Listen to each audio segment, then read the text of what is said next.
নমস্কার।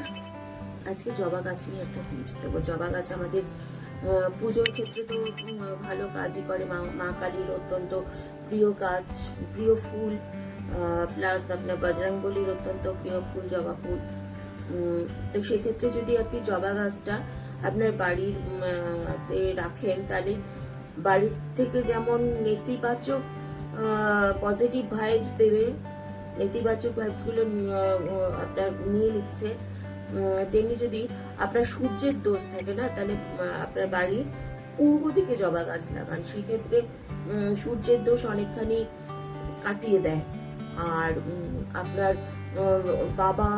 বাবার সঙ্গে সম্পর্ক ভালো করতে হলে জবা গাছ একটা বাড়িতে লাগানো উচিত। যাদের বিয়েতে প্রবলেম হচ্ছে, বিয়ে হতে চাইছে না, সেক্ষেত্রে বাড়িতে একটা জবা গাছ লাগিয়ে দেখুন তো কি হয়, মনে হয় ভালোই হবে।